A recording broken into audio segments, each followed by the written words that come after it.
nziza mwese, Noheli nziza kuri mwese abakurikira Gatigisimu Room.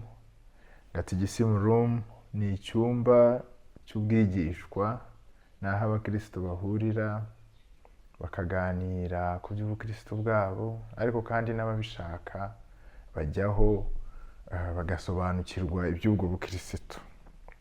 Ni icyumba cyaziye guhamagarira abantu kwisubiraho. Intego yo kwisubiraho n'ubundi tuyisanga na Yohana ubwo yazaga guhugura abana bateguza ku mwami Yesu azaza. Yarabwiye ati nimwisubireho kuko ubwami bw'Imana buri hafi. Yesu ubwe nawe aje yabwiye isi ati nimwisubireho kuko ubwami bw'Imana bwaje cyangwa buri hafi.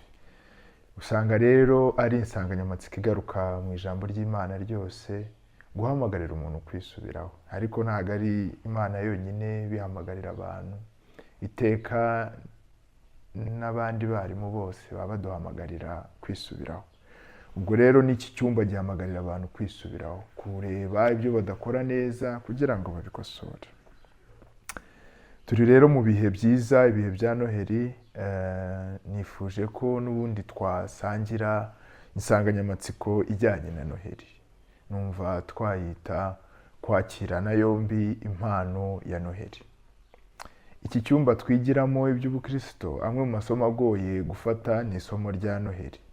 Noheli ni isomo rikomeye kandi rigoye kumva, ariko iyo umuntu yamaze kuryumva akarishyikira, niyo ataba ari cyane ariko byibura akarishimashima akaryumva, hari icyo bimufasha mu buzima bwe. Noheli rero itwibutsa ivuka rya Yesu nk'uko twabyumvise, ariko hano kuri Gatigisimu Room icyo ngiye gukora ni ukunganira abasanzwe bayitwigisha ahandi.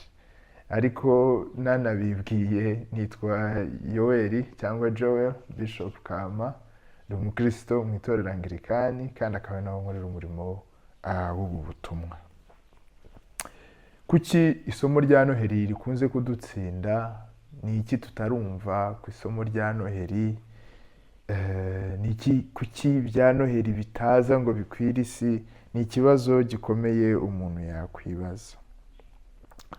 Amasomo menshi muri ubu buzima harimo ayo usanga iyo wananiwe gufata neza, ni ukuvuga uburyo wakiriye ikintu, iyo wabyishe bavuga yuko iryo somo rizagutsinda. Iyo umukristo nawe yananiwe kumva uko yakira impano ya Noheli, amahirwe aba ari menshi yuko amasomo azakurikira azamuremerera. Kandi nk'uko tubizi mu mashuri asanzwe, hari isomo rigutsinda akurikiraho ukaba utazabasha kuyumva.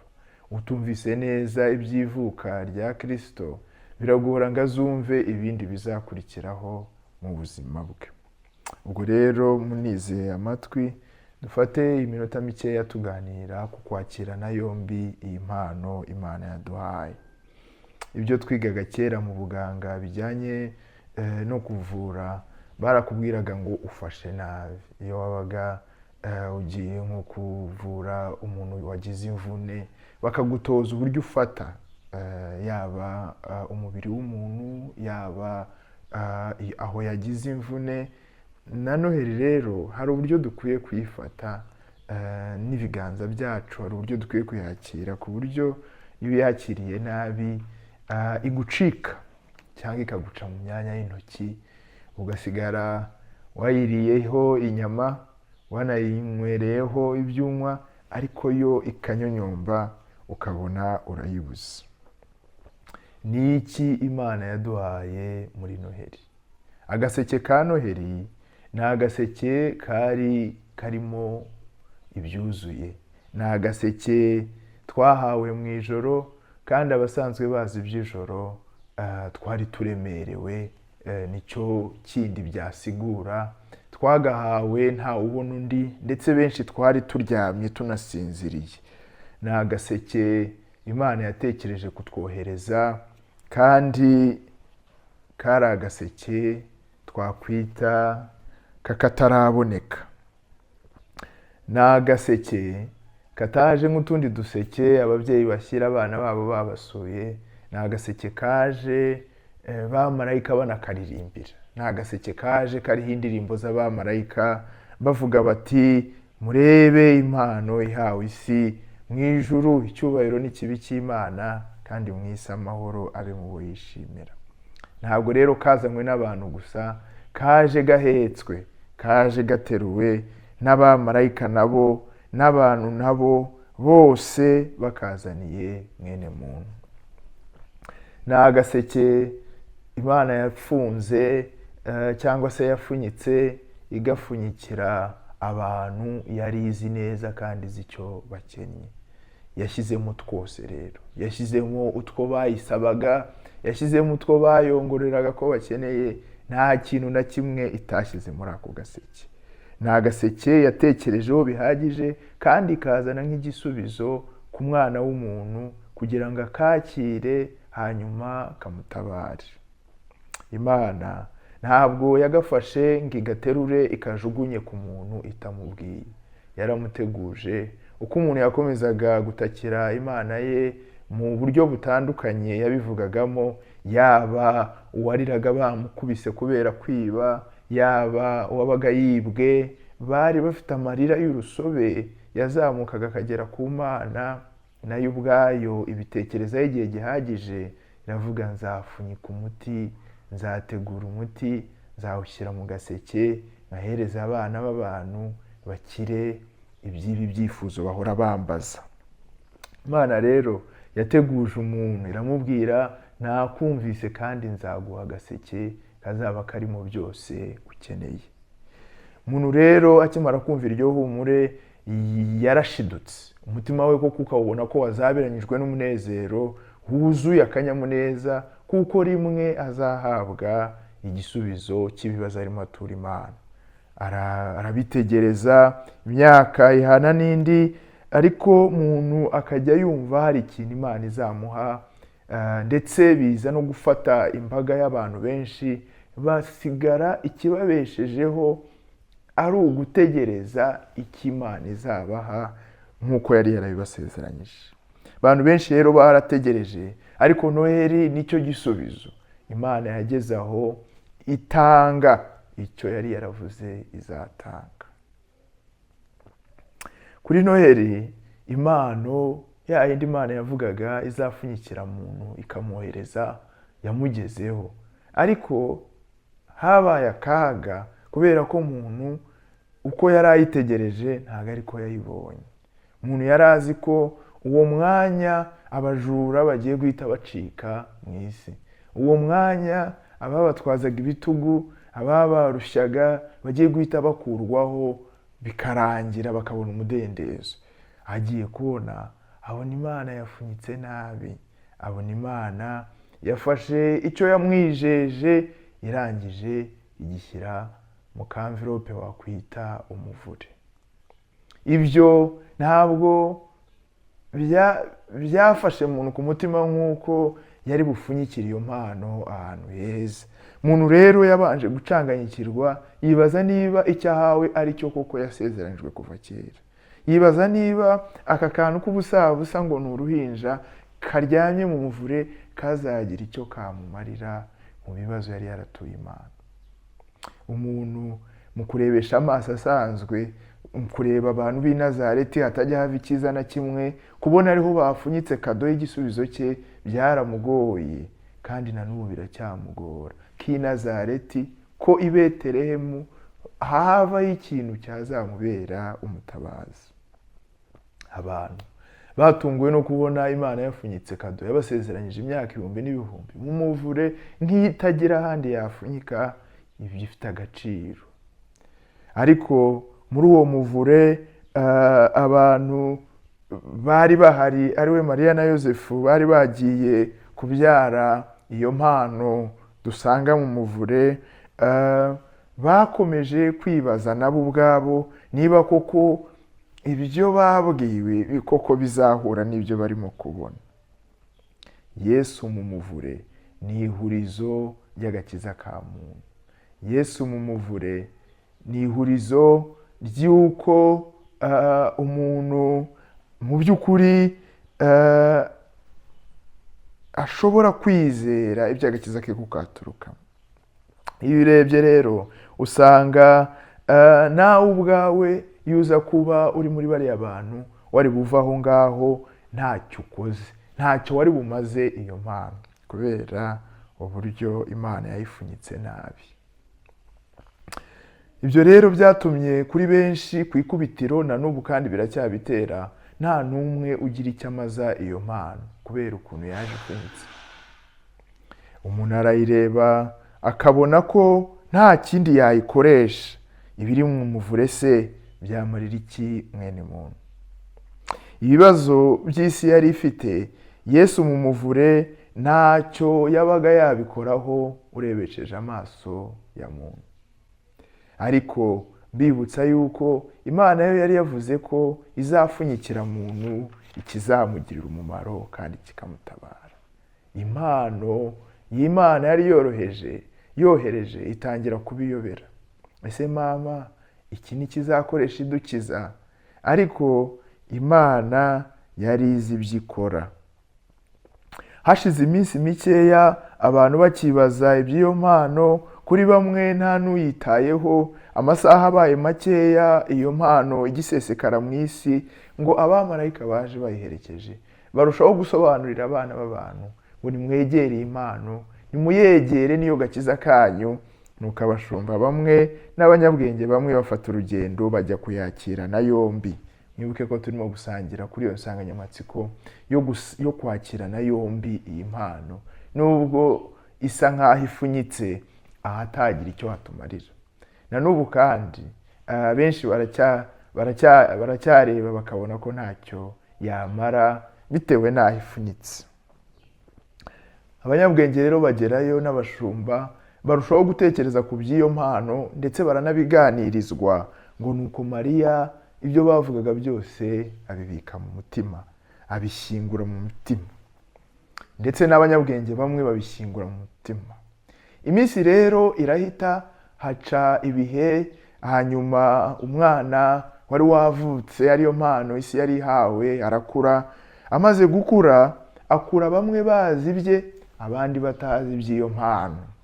Nuko rimwe mu bukwe abantu barashirirwa, babura ibyo kunywa bari bakeneye. Ntabwo bari bazi ko uwo bahawe arinda abantu gushirirwa.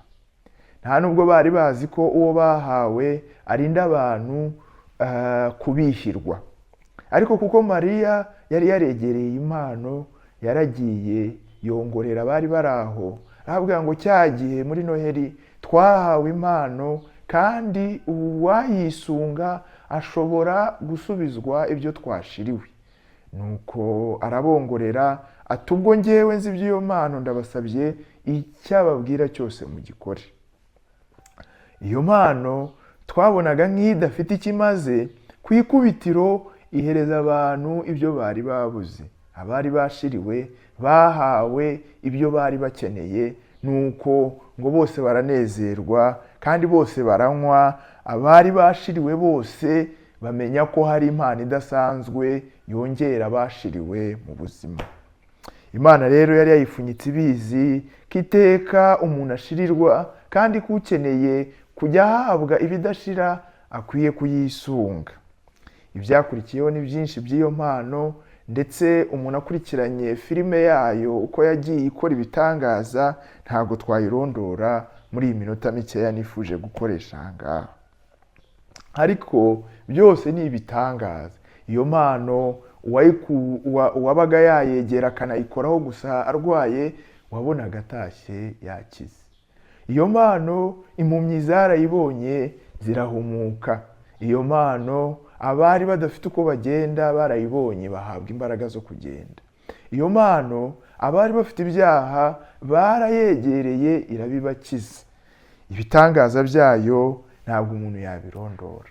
Ariko murihangana nkomeze gato iby'iyi mpano, ndetse n'igituma nyamamaza ndetse nanayiratira abatari bayakira ngo bayakire mu buzima bwabo. ariko n'abayakiriye bayitekerezeho cyane. Ni impano yatangiye kwitiranwa. Bamwe kuko babonye ko ifasha abantu kubona ibyo kurya, batekereje ko ari icyo yaziye gusa. Yewe Imana yaratwibutse, yaduhaye ibyo kurya twayisabaga kuva kera. Yewe Imana yaratwibutse, yaduhaye ibyo kunywa twayisabaga kera. Ariko ubwayo iyo mpano yibwiriye abayiganaga bayiganana ubwo bwenge bukeya, yuko irenze ibyo kurya umuntu akeneye, yuko irenze ibyo kunywa umuntu akeneye, ahubwo ko ubwayo ariyo buzima bwabo, kandi ko uyifite mu buzima bwe imubera ubuzima koko. Nuko abafarisayo bamwe rimwe na rimwe bakayiruka inyuma, icyo bashaka ari imigati gusa. Ariko umunsi umwe iyo mpano irababwira ngo ntabwo murimo kumurikira mushaka nyirizina icyo naje kubabera, murashaka imigati gusa. Nuko abo ni ingero z'abagiye bayitiranya, batekereza yuko iziye guhereza isi imigati gusa. Ntabwo byari byo, kuko ikibazo umuntu yari afite cyari kirenze umugati, kandi Imana yari yagitekerejeho, yanagipfunyikiye agaseke gakwiriye kandi gahagije ko kuba kakura umuntu muri icyo cyago. Abantu benshi rero nyuma yaho baje gukurikira iyi mpano, barayikurikira aho ijya hose, bava mu byabo baragenda barayikurikira. Ariko uko abantu bayikurikiraga, hari izindi mpano zagaragaraga mu isi abantu bagiye bakira barangiza bagatinya Imana. Urugero rumwe ndi bubasangize nubwo ari nyinshi, ni urugero rwa Yuda. Yuda ari mu bo iyi mpano yahamagaye, hanyuma arayikurikira, akurikira iyi mpano, ariko biza kugera aho ngaho ahabwa izindi mpano, yumva ku munzani yareka iyi mpano yoherejwe n'Imana, akakira impano y'amafaranga y'ifeza 30. Arazakira, ariko nk'uko Bibiliya ibitwereka mu mateka, yasanze yahenzwe, yasanze yahawe Imana idafite agaciro kangana nk'ak'iyo yagurishije. Nubwo hari ingero nyinshi z'abantu bagiye bareka iyi mpano bakayigurana ibindi, ariko hari n'izindi ngero mu ijambo ry'Imana ry'abagiye bakirana yombi iyi mpano ya Kristo, barayakira mu buzima bwabo ndetse banagurisha ibindi byose baza kuyigana. Urugero ni nka Mariya Magdalena, umugore wagiye akagurisha ibyo yari arimo byose, akazana n'amavuta ahenze akayamena kuri iyi mpano, akayakirana yombi, yarangiza akayikurikira, kandi iyi mpano yamuhinduriye ubuzima. Uko amateka y'Imana akomeza, niba nayahina muri make, nuko abacuruzi b'izindi mpano baje kurwanya iyi mpano ngo ive ku isoko y'impano zacuruzwaga muri icyo gihe. Nuko abagurishaga amashuri, abagurishaga ibyubahiro, abagurishaga amafaranga, birukana impano Imana yari itanze ku isoko, ndetse banoza neza umugambi wabo wo kugira ngo bakure impano mu isi. Bawugezeho, uwari ufitanye isano n'impano wese yarahizwe, ndetse ahigwa byo gupfa. Bamwe mu bari bayifite barayihakanye, bayisubiza ba nyirayo, bemera gusigara nta mpano bafite, ariko bakiberaho. Ibyo bitaga kubaho byari ukutabaho, ariko ntibari babizi. Iyo mpano ikurwa mu isoko z'izindi mpano, iricwa, irahambwa. Nuko rubanda ruranezerwa ngo tugiye kugurisha impano zacu. Impano y'Imana ivuye mu zindi mpano. Ibyo babikora mu ijoro rimwe, babikora no mu ya kabiri. Sinakubwira imurikagurishwa ry'impano nshyashya zisimbura impano nyampano umuntu yari akeneye rirakwira. Ariko muntu yari azi ko icyo yishe gipfa, ariko impano yari yahawe isi yari ubuzima, nta wabashaga kubuheza mu mva. Iyo mpano ntabwo yaheze aho bari bayipfunyitse, ahubwo yavuyeyo mu mbaraga, irongera igaruka ku isoko ry'izindi mpano.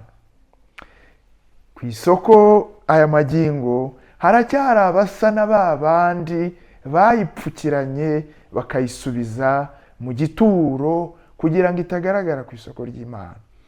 Ariko ni impano idapfukiranwa, yavuyeyo rwose, ivayo mu mbaraga. Nuko na ba bandi bari bayitunze bakayanga kubera bashakaga kubaho no kunezeza abandi bacuruzi, bose bayibonye noneho bapfukama hasi baravuga muduhe iriya mpano, izindi nimushaka mwijyanire.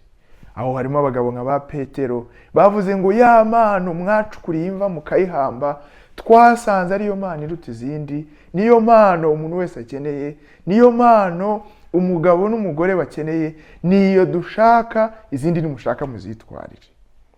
Nuko ngakivuga n'ayo magambo abantu basaga ibihumbi 3 baravuga bati muduhe iyo mpano. Nuko abantu barushaho kumva agaciro k'impano umwana w'umuntu yari ahawe, barayakira. Bamwe mu bahohoteraga abari bakomeye kuri iyi mpano nabo barahinduka. Ingero dufitemo ba Pawulo. Nuko batangira gutanga ubuhamya ngo cya gihugu twakiraga ya mpano ibintu byinshi byarahindutse mu buzima bwacu. Ba Pawulo abo baravuga ngo natwe twari mu isi y'umwijima, twari dupfuye tuzize ibyaha byacu, ariko ubwo twakiriye ya mpano yaduhaye ubuzima nyabuzima, nuko turahinduka. Ku isoko ry'impano, impano ya Yesu twari twahawe irongera igira ijambo. Nayo disi abantu baratangira barayishakashaka, nayo disi abantu baratangira barayipfira, umuntu agapfa ayishaka nk'uko benshi ubu bapfa bashaka amafaranga. Umuntu agapfa ayirwanira nk'uko benshi bapfa barwanira ibyubahiro. Nayo ijya mu zindi, ariko kandi ku isoko iratsinda ibi ya mbere. Iyo mpano niyo duhabwa muri Noheli. Iyo mpano twahawe mu muvure isa nkaho ntacyo yamara, niyo mpano yaje guhereza isi yose umurongo. Aya magingo tubara ko turi mu mwaka wa 2024 kubera yuko ariyo twahereyeho tubara, yahinduye n'imibarire y'ab'isi. Bavandimwe, imyaka ibaye 2024 abantu batarumva iby'impano. Abacuruzi hirya no hino barimo barayipfa, barimo barashyira ibyabo ku isoko, iyi mpano bakayikura ku isoko. Iyo ubajije abana barimo bakura ngo ariko ku isoko urashaka iki, akubwira ibindi bitari iyi mpano. Iyo ubajije abagabo bari mu kazi urashaka iki ku isoko, ubona bashishikajwe no kugura izindi mpano. Ariko iyi mpano ntiyanacuruzwaga, yatangirwaga ubuntu. Muri Noheli twahawe ikiruta zahabu, ariko ntiturabimenya kuko bagifunyitse mu muvure. Uhanyuze wese atekereza ko nta kiriyo, ntacyo twahawe. Abantu b'abana bashoje kaminuza barahanyura gutya ku muvure aho hateretswe iyo mpano, bakitegereza, bareba urwo ruhinja, bareba uwo muvure, bakavuga ariko se ubundi niki twakuranga? Bavandimwe, kirahari mu muvure. Nubwo umuvure ari envelope mbi, nubwo umuvure ari igifunyiko kibi, nubwo ari agaseke kadashamaje, n'imbere harimo icyakize iyi si, kigahindura umujyo w'ubujyahabi bwayo yose, igasubira ku murongo. Yaba ibihugu byaganaga uyu muvure, iyaba urubyiruko rwaganaga uyu muvure, rwakahasanze icyakosora ubuzima bwabo ku rwego nabo ubwabo badatekereza. Iyi mpano rero nsoza yabaye impano aho igeze ibintu bigahinduka, ubuzima bwayakiriye bugahinduka. Noneho umuntu akavuga ariko uzi ko nayigayaga ubuto, ariko kuko ari impano iteye ubwoba. Ibihugu byayakiriye byarahindutse, ndetse n'impinduramatwara zaho zari ziteye ubwoba, zaturutse mu buryo iyi mpano yabakoreye umuti. Impano Imana yari yadupfunyikiye yari impano yatekerejeho, kandi yari izi ko ari umuti w'ibibazo byacu. Yabaye umuti koko ku barwayi b'uburyo bwombi, abarwaye ibyaha n'abarwaye mu buryo bw'umubiri, yababereye umuti. Imaze gukiza abatarondoreka aya magingo. Ariko bamwe kimwe na Yuda, kubera ko batari bayikuramo ikizanye, bayigurana ibyo bahura nabyo, kayigurana amafaranga, bakagira ngo ni impano yo kugeranwa n'amafaranga. ariko bavandimwe, iyi mpano iyaba twafataga ibihe bya Noheli nk'ibihe byo gutekereza ku cyipfunyitsemo.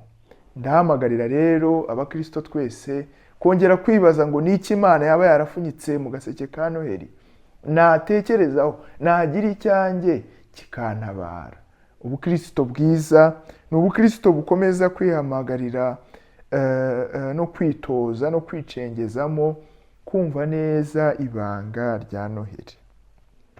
Muri iyi mpano turimo tuvuga, ubwo nanjye negeraga uwo muvure nkayakira nkayishyira mu buzima bwanjye, nubwo ntabikora ku kigero gikwiriye, ariko gakeya nakoze nayibonyemo ibyo nari nkeneye, nayibonyemo icyo nashakaga kandi nashakiraga ahandi hatari muri yo, nayibonyemo urumuri kandi narindi mu mwijima. Ni muri Yesu Imana yapfunyitse agatadowa kamurikira buri muntu wese mu buzima bwe. Ni muri Yesu Imana yapfunyitse umunyu warinda ubuzima bwacu kugaga, warinda isi kugaga. Niho hose ubitse, kandi abamwirengagiza ntabwo ari ikibazo cyo kuburana ngo biragenda bite, birasobanutse. Nta Yesu mu buzima bwacu, igisigara ni umugage, igisigara ni ukwangirika kw'abatuye isi. Niwe wenyine ushobora kurinda ubuzima bwacu kugaga, ni nawe wenyine ushobora kurinda ubujyahabi bw'isi yose. Muri Noheli isi yari hawe igisubizo cyayikosora. Muri Noheli isi yari hawe urumuri rwamurika mu mwijima utwishe twese, umwijima wishe ibihugu, umwijima wishe abaturage babyo, kugera ku kigero ubwabo batarebana ngo bamenye ko mugenzi wundi ari umuntu, ahubwo akamwadukira akaba yanamwica.